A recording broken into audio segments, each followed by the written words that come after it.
فرض ہیں. حج کے 6 واجب ہیں. 6 واجب کا مطلب یہ ہے کہ ان کو ادا کرنا انتہائی ضروری ہے. اس کے بغیر حج کا معاملہ خراب ہو جاتا ہے. بالفرض اللہ معاف کرے اگر جان بوجھ کے چھوڑ دیا یا کسی طریقے سے چھوٹ گیا تو پھر دم کے ساتھ معاملہ ٹھیک ہو جائے گا, کیونکہ وجوب میں دم چاہیے. تو یہ ضروری ہے. جو سنتیں ہیں وہ اس کے علاوہ ہیں. سنت آگے پیچھے ہو گئی تو استغفار کے ساتھ معاملہ ٹھیک ہو جائے گا. اس لیے سنت اگر میں آپ کو سنانا شروع کر دوں تو 13, 14 لمبیاں ہو جائیں گی. اس لیے فرض اور واجب پر ہم مضبوط کر لیں اپنے آپ کو تو بہت بہتر ہے. کیونکہ فرض ایسے سمجھیں یہ روح ہے, روح کے بغیر پھر کوئی معاملہ ہی نہیں. تو وہ 3 چیزیں جس کے بغیر حج نہیں ہوتا اور اس کا بدلہ دم بھی نہیں ہے. تو اس میں سب سے پہلی چیز ہے احرام کے ساتھ حج کی نیت. سب سے پہلی چیز ہے جب ہم احرام پہنیں گے یہیں سے ہی پہنیں. احرام پہنا ہے اور حج کی نیت. حج کی نیت کے لیے ضروری نہیں ہے کہ آپ عربی لفظ زبان سے ادا کریں. آپ صرف یہ کہہ دیں کہ یا اللہ میں فرضی حج کی نیت کر رہا ہوں یا نفلی حج کی نیت کر رہا ہوں. اتنی بات آپ نے دل میں کہہ دی ہے تو آپ کی نیت ادا ہوگی. کیونکہ جو نیت ہوتی ہے وہ دل کے ارادے کا نام ہے, زبان کے الفاظ کا نام نہیں ہے. زبان کے الفاظ صرف دہرائی کے لیے ہیں, استحضار کے لیے ہیں, اپنے آپ کی یاد کرنے کے لیے. تو پہلی چیز نیت ہے احرام کے ساتھ. دوسری چیز جو ہے وہ ہے وقوف عرفہ. وقوف عرفہ یہاں سے تو ہم منا جائیں, منا یہ فرض نہیں ہے. وقوف عرفہ جو 9 ذو الحجہ کا دن بنتا ہے وہ ہمارے لیے فرض کا معاملہ ہے. یعنی ہم 9 ذو الحجہ کو وہاں جو ہوں گے تو یہ وقوف عرفہ فرض. اب وقوف کس ٹائم شروع ہوتا ہے؟ جس وقت زوال ہوتا ہے. زوال جیسے شروع ہوتا ہے یعنی دن ڈھلنا شروع ہوتا ہے, ظہر کی اذان کا وقت شروع ہوتا ہے تو وقوف کا وقت شروع ہو جاتا ہے. وہ وقوف کا ابتدائی وقت ہے. کب تک رہتا ہے؟ جب تک سورج غروب نہیں ہوتا. یعنی یہ آدھا دن ہے. سورج درمیان میں تھا, ڈھلا, جیسے شروع ہوا تھوڑا سا سایہ پڑا, زوال کا وقت ہوا. یہاں سے لے کر میرے خیال میں آج کل جو زوال کا وقت ہے وہ 11:45 کے لگ بھگ ہو جائے. جی بس 12 کے لگ بھگ آپ ذہن میں رکھیں. تو 12 سے پہلے بندہ وضو وغیرہ کر کے اس پر مصلی پر آ کے اپنا بیٹھ جائے. ہم 12 بجے تک وہاں آرام کر, 12 تو نہیں 10 یا 11 تک آرام کر لیں. پھر وہ وہاں رش زیادہ ہوتا ہے تو وضو وغیرہ میں ٹائم لگ جاتا ہے. تو وہ کب تک وقت رہے گا؟ اس وقت تک جب تک سورج غروب نہیں ہو جاتا. سورج غروب یعنی افطاری کا وقت ہمیں وہی ہی ہوگا. اب جب ہم وہاں جا رہے ہیں تو یہ وقوف ہمارے لیے فرض ہے. حدیث پاک میں اس وقوف عرفہ 9 ذو الحجہ کے وہاں کے قیام کے بغیر حج ہے ہی. یہ حج کا رکن اعظم ہے. بس جب وہ ہو گیا ایسے سمجھیں حج کی ریڑھ کی ہڈی پوری ہو گئی ہے. تو اس کے بعد باقی معاملات میں ایک چیز رہ جاتی ہے فرض کی, وہ ہے طواف زیارت. طواف زیارت کسے کہتے ہیں؟ طواف زیارت اس طواف کو کہتے ہیں جب ہم پہلے شیطان کی کنکریاں ماریں گے بقرہ عید کے دن, پہلا دن. اس کے بعد ہم طواف زیارت کے لیے جب آئیں گے یہ طواف زیارت ہے. یہ بات ذہن میں رکھنا. شکر ہے آج ہماری خواتین نہیں ہے تو میں مردوں میں کھل کے بتا سکتا ہوں. جس نے طواف زیارت اپنے وقت میں نہ کیا پورا سال اس پر بیوی حلال نہیں. ایک نہیں 100 بکرے وہ ذبح کر دینا, یہ طواف زیارت کا بدل نہیں ہے. یہ ذہن میں رکھ. طواف زیارت کس حد تک ہمارے لیے ضروری ہے اور لازم ہے. اب طواف زیارت کا وقت کب سے شروع ہوا؟ پہلے شیطان کی کنکری مار لی 10 ذو الحجہ کو, بقرہ عید کے پہلے دن. ادھر سے ہم چلے, بس ہمارے لیے بقرہ عید کا پہلا دن طواف زیارت شروع ہو گیا. اب آپ کی مرضی ہے پہلے دن کریں, آپ کی مرضی ہے دوسرے دن کریں, آپ کی مرضی ہے تیسرے دن کریں, لیکن تیسرے دن غروب آفتاب سورج کے ڈوبنے سے پہلے یعنی آذان مغرب سے پہلے آپ کا طواف ختم ہو چکا ہو. تو یہ ہے طواف زیارت کا وقت. تو 3 فرض تھے. نمبر 1 احرام مع النیہ, نمبر 2 وقوف عرفہ, نمبر 3 طواف زیارت. اگر آپ کو یہ یاد ہو گئے تو ٹھیک ہے میں آگے چلتا ہوں, نہیں تو آپس میں ایک دفعہ ہم دوہرا لیں.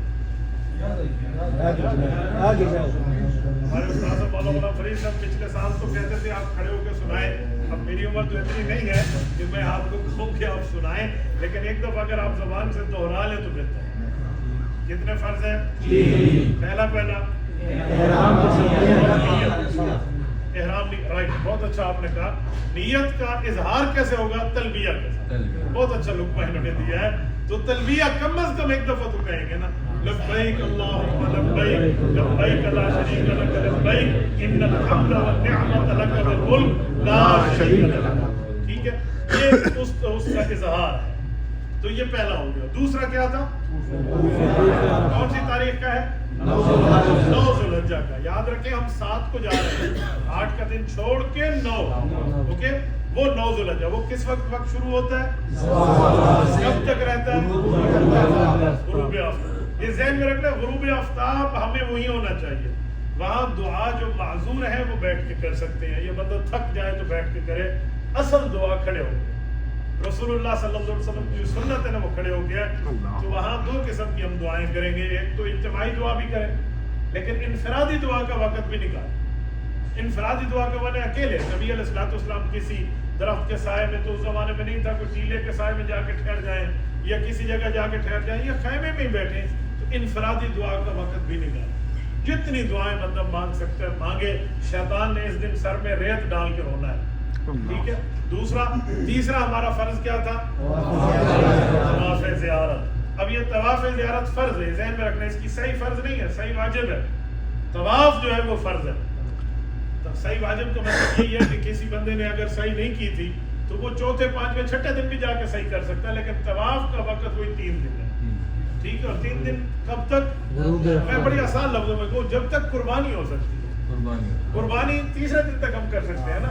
تو مغرب کے بعد تو کوئی قربانی نہیں کرتا تیسرے دن تک. تو جب تک قربانی کا وقت ہے تب تک طواف زیارت کے وقت ہے, اور یہ فرض عین. اب آگے واجب پہ. واجب 6 ہے. بعض لوگ کہتے ہیں 7, اصل 6 ہے. 7 پتہ کیوں کہتے ہیں؟ کیونکہ ترتیب واجب ہے ہمارے نزدیک. میں اس کا ترتیب بتاتا ہوں. سب سے پہلے وقوف مزدلفہ. وقوف مزدلفہ کب ہے؟ جب ہم عرفات سے واپس آ جائیں گے, رات کو مزدلفہ میں سو جائیں گے. ابھی کوئی وقوف کا وقت شروع نہیں ہوگا. ہم بقرعید کے دن صبح کی نماز بھی وہیں پڑھیں گے. جیسے نماز پڑھیں گے, نماز کے بعد کا وقت وقوف عرفہ. یہ میں کیوں وقوف مزدلفہ ہے یہ کیوں کہہ رہا ہوں کہ کچھ لوگ سمجھتے ہیں جو رات کو ہم نے وقوف کیے نہیں رہے ہیں تو بس وہ وقوف ادا ہو گیا ہے. نہیں, وقوف کا ٹائم ہمارے ہاں صبح کے وقت سے شروع ہوگا, نماز کے بعد. بس آپ 5 منٹ رکیں, آپ 5 گھنٹے رکیں, وہ آپ کی مرضی. مختصر آپ 5 منٹ روک لیں.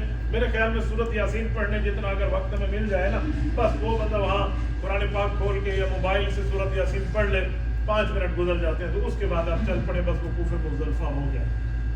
یہ ہے واجب, پہلا واجب. دوسرا جو واجب ہے وہ ہے رمی جمرات. تینوں دن کی کنکریاں واجب ہے, پہلے دن کی بھی, دوسرے کی بھی, تیسرے کی. لیکن تھوڑا سا فرق ہے. پہلے دن صرف بڑے شیطان کا ہم نے سر کوٹنا ہے. ٹھیک ہے نا, پہلے دن صرف ایک رمی ہے, بڑے شیطان کی ہے, ایک ہی رمی ہے, جبرہ عقبہ اولا جسے کہتے ہیں. تو ایک ہی رمی ہم نے وہ 7 کنکریاں بڑے شیطان کو مارنے ہیں, اور پھر وہاں سے ہم نے چل پڑنا. یہ بات ذہن میں رکھیں کہ وہاں پر دعا بڑی قبول ہے. شیطان کو کنکریوں کے وقت اپنے دل سے بھی آپ دعا مانگ سکتے ہیں. تو اصل تو ہے بسم اللہ الرحمن الرحیم, رضی الرحمن ورحم للشیطان. کسی کو نہیں آتا یہ لفظ تو کوئی ضروری نہیں ہے, وہ اپنی زبان سے کہہ سکتا ہے کہ اللہ کے نام سے مار رہا ہوں, اللہ کی رضا کے لیے, اور شیطان مردود کی ذلت کے لیے, اس کی ضلالت کے لیے, اس کے رسوا کرنے کے لیے, کچھ بھی آپ کہیں. بس یہ کہہ کر ایک کنکری, پھر دوسری کنکری, پھر 7 ہی مارنے ہیں. ذہن میں رکھیں, یہ کنکریوں سے علاوہ کوئی بڑا پتھر اٹھا کے مار دیں, کوئی جوتی اٹھا کے مار دیں, کوئی بات اس کو کر دیں, کوئی گالیاں دے دیں, یہ شریعت کی تعلیم نہیں ہے. یہ لوگوں نے ایسے مذاق بنایا ہوا ہے. حج ایک اسلامی فریضہ ہے, اور یہ کنکری اللہ کی قسم کھا کے میں کہوں تب بھی میں حارث نہیں ہوں. اس میں جو لطف ہے نا اس کنکری مارنے میں, یہ اس وقت بندے کو سمجھ آتا ہے جب بندہ ہاتھ اٹھاتا ہے. ورنہ بڑی زندگی گزر گئی, ہم پڑھتے پڑھاتے تھے کہ جی کنکریاں مارنی چاہیے, یوں کنکری مارتے ہیں, یوں کنکری مارتے ہیں. لیکن جس دن کنکری اٹھائی نا اس دن سمجھے کہ کنکری مارنا کسے ہے. تو یہ رمی جمرات تینوں دن کی. تیسرا ہے قربانی. اس کے بعد بندے نے قربانی کرنی, آ کر رمی ہو گئی. اب قربانی والوں کو آپ کال کر دیں, جب آپ کی قربانی ہوگی اس وقت آپ حلق کرائیں گے. یاد رکھیں یہ رمی, ایک دفعہ مجھے دیکھیں, رمی یعنی پتھر مارنا, پھر قربانی, پھر حلق سر مڈانا, یہ تینوں اسی ترتیب پر واجب ہے. ان میں آگے پیچھے نہیں کر سکتے. پہلے رمی ہے, پھر قربانی ہے، پھر حلق ہے، اس میں آگے پیچھے پھر دم آئے گا. بعض حضرات میں وہ اس پر دم ہونے قائل نہیں ہے. ہمارے امام اعظم ابو حنیفہ رحمۃ اللہ علیہ صحابہ کرام کے شاگرد ہیں، ان کی تحقیق یہی ہے. اس پر بحث کی ضرورت نہیں ہے، ہمیں اعتماد ہے امام ابو حنیفہ رحمۃ اللہ پہ. تو جب ہم ساری چیزوں میں فالو کر رہے ہیں تو اس پہ بھی ہمیں یوں ہی کرنا ہے، اس ترتیب پر ہو. اس کا مطلب کیا ہے؟ یعنی کسی نے رمی نہیں کی وہ قربانی نہیں کر سکتا. پہلے اس کی رمی ہوگی پھر اس کی قربانی ہوگی. اسی طرح کسی نے قربانی نہیں کی وہ حلق نہیں کر سکتا. پہلے اس کی قربانی ہوگی پھر اس کا حلق ہوگا. تو یہ اسی ترتیب پر واجب ہے. اس کے بعد جو طواف زیارت پہ ہم آئے تھے، سعی اگر کسی نے پہلے کر لی تو بھی ٹھیک ہے، اور کسی نے نہیں کی تو یہ طواف زیارت کے بعد جو سعی کرے گا یہ واجب ہے. یہ طواف زیارت کی سعی کو بعد میں کیا جا سکتا ہے، اس کے لیے کوئی ٹائم لیمیٹیشن نہیں ہے. بس جانے سے پہلے آپ اسی کے اندر انہی حج کے دنوں میں آپ کر لیں. پھر جب آپ کعبہ شریف سے واپس جائیں گے اپنے گھر کو تو وہ طواف وداع الوداعی طواف ہے کعبۃ اللہ کا. ظاہری بات ہے مسلمان کا دل اس وقت رو رہا ہوتا ہے جو حالت ہوتی ہے بیت اللہ کو چھوڑتے وقت. تو یہ چیزیں ہیں اس ترتیب میں. تو یہ 6 واجب تھے، لیکن جن لوگوں نے 7 واجب کہا ہے تو اس کا مطلب یہی ہے کہ اس ترتیب پر آپ کریں. تو یہ ترتیب آپ کے ساتھ. اچھا، اس کے بعد ہمارا حج ہو گیا اور وہاں سے ہم مثلا 10ویں ذوالحجہ کو ہم آ گئے، طواف زیارت ہو گئی، سعی ہو گئی، قربانی ہو گئی، حلق ہو گیا. اب جب پہلا دن میں اگر ہم نے یہ سارے کر لیے، اس کے بعد ذہن میں رکھیں، مطلب وہاں تھکا ہوا آتا ہے. کچھ لوگ کہتے ہیں کہ جی ہم ہوٹل میں سو گئے، بس ہم اگلے دن کنکری کے لیے چلے جائیں گے. تو ٹھیک ہے آپ چلے جائیں، لیکن رات کا قیام ادھر کا مسنون ہے. وہاں مینا کا رات کا قیام مسنون ہے. دوسری رات جب ہم یہ پوری ترتیب کر کے وہاں جائیں گے، جو اگلے دن کا ہے تو وہاں پر ہم نے کوشش کرنی ہے کہ جیسے زوال ہوگا، جیسے 12:15 کے بعد کا وقت ہوگا، اس وقت سے لے کر مغرب تک، رات گئے تک آپ کے پاس وقت ہے کنکری. لیکن جو بوڑھے لوگ ہیں نا ان کے لیے شام کے بعد ہے. جو جوان ہیں ان کے لیے بہتر ہے کہ غروب آفتاب سے پہلے کریں. بوڑھوں کے لیے، خواتین کے لیے، معذوروں کے لیے مغرب کے بعد کی اجازت ہے، لیکن غروب سے پہلے اگر کر لیا جائے تو اچھا. یہ شیطان کی کنکری ہے. اور پھر ہم نے چھوٹے سے شروع کرنا ہے اگلے دن. پہلے چھوٹے کو، پھر درمیانے کو، پھر بڑے کو. پہلے دن والی ترتیب نہیں ہوگی، پہلے دن ایک ہی بڑے کو مارا اور چھوڑ دیا، یوں دن. اور پھر اگلی رات بھی ہماری وہی ہوگی. اس رات کے بعد جو ہمارا تیسری رمی ہے اس کا وقت بھی وہی اسی طرح شروع ہوگا جیسے دوسری دن کی رمی کا وقت شروع ہوتا ہے. زوال کے بعد وقت شروع ہوگا. چھوٹے شیطان کی رمی، درمیانے شیطان کی رمی اور آخری شیطان کی رمی، یہ ہم کریں گے. یہاں ایک بات کرنا بڑا میں ضروری سمجھتا ہوں. یہ جو رمی ہے نا، یاد رکھیں جس رمی کے بعد رمی ہو وہاں دعا مسنون ہے. میں ذرا پھر دہراتا ہوں، شاید آپ نہ سمجھے ہوں. جس رمی کے بعد رمی ہو وہاں دعا مسنون ہے. کیا مطلب؟ یعنی تیسرے رمی کے بعد، تیسری شیطان کی رمی کے بعد دعا مسنون نہیں ہے، کیونکہ چوتھی رمی نہیں ہے. تو پہلی کے بعد بھی دعا کریں گے، دوسرے کے بعد بھی دعا کریں گے، تیسرے رمی پہ دعا نہیں کریں گے. رمی کے بعد رمی ہو وہاں آپ ٹھہر کے دعا کر سکتے ہیں، ہاتھ اٹھا کے بھی، ہاتھ اٹھائے بغیر بھی، قبلہ رخ ہو کے بھی کر سکتے ہیں، قبلے سے ہٹ کے بھی آپ کر سکتے ہیں. تو وہاں مسنون دعا ہے. حضرت امام حسین رضی اللہ تعالیٰ عنہ کی روایت موجود ہے مسند احمد میں. وہ فرماتے ہیں کہ میں اس جبرہ عقبہ پہ آیا، وسطیٰ پہ، فلاں پہ، ایک ایک پہ رک پر جس کے بعد رمی تھی میں نے وہاں دعا. تو مجھ سے کسی نے پوچھا کہ آپ ایک ایک جگہ رک رہے ہیں، تو میں فرمایا میں نے ایسے ہی حضرت علی رضی اللہ عنہ اپنے ابا جان کو دیکھا، اور میرے ابا نے مجھے بتایا کہ میں نے ایسے ہی حضرت رسول اللہ صلی اللہ علیہ وسلم کو دیکھا. تو یہ اسی طرح ہے. یہ 3 دن کی رمی ہے. اب اس کے بعد کسی آدمی کا چوتھا دن بھی وہیں رہا اور زوال کا وقت اس پہ آ گیا، اس پر پھر چوتھے دن کی رمی بھی لازم ہوگی. اور اگر اس وقت سے پہلے آ گئے جیسے عام حجاج کی ترتیب ہے تو پھر اس آدمی پر چوتھے دن کی رمی لازم نہیں ہے. میں پورا ہی ہو گیا. ساتھیوں نے پوچھنا ہو تو آپ پوچھ لیں.